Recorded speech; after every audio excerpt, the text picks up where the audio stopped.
Здравейте всички! Честит 3 март, аз съм Лина, това е моето първо видео и днес ще пробваме 3 вида Lava Bear, защото дочух, че е била много популярна напитка и преди да започне видеото искам да се абонирате за канала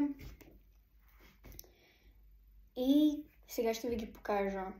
Също така ще ги оценяваме.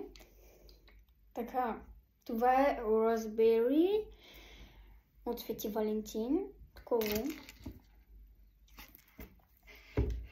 Това е Frostbite. Такова синьо. Между другото ме кефи мечето, което може да го пробваме първо. И Purple Grape, който е такова лилаво ли е. И ще го пробваме последно. И да започваме. Така. Първо ще започнем с Frostbite. Такова видео.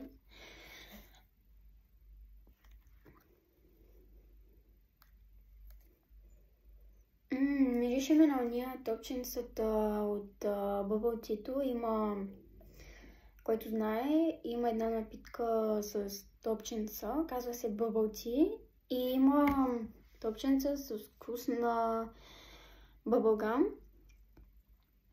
или както се казва дъвка и е доста хубаво. Да започнем.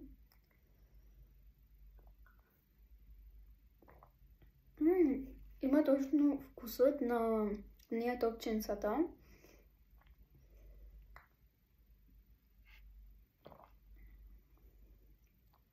Бих му дала даже 10 от 10, защото е невероятно вкусно.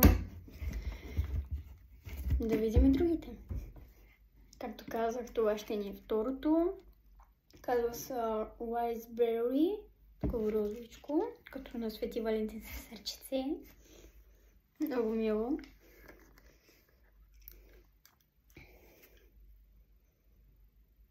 Мирише ми на някакъв парфюм.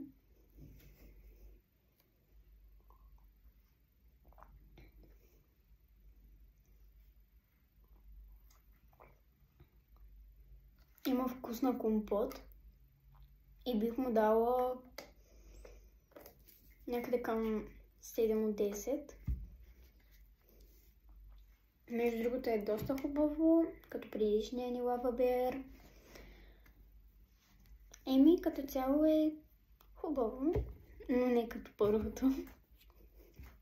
Да видим това лилавото. Purple Grape.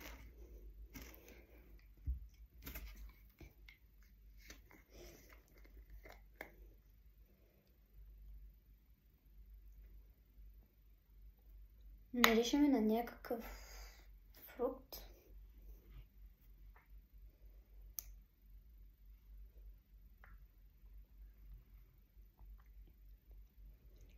Има някакъв газиран вкус на плодове, като малина и още нещо.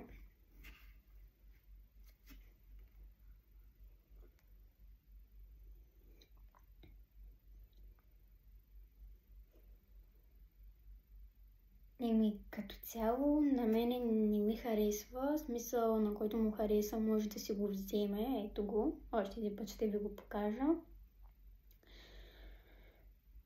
Не знам, има някакъв странен вкус, ако искате си го вземете, както казах. И ако ви е харесало това видео, абонирайте се и последвайте за втора част. Ще има и трета, може би. Ама всичко зависи от вас, които ще последват това видео. Така че абонирайте се за втора част. Довиждане!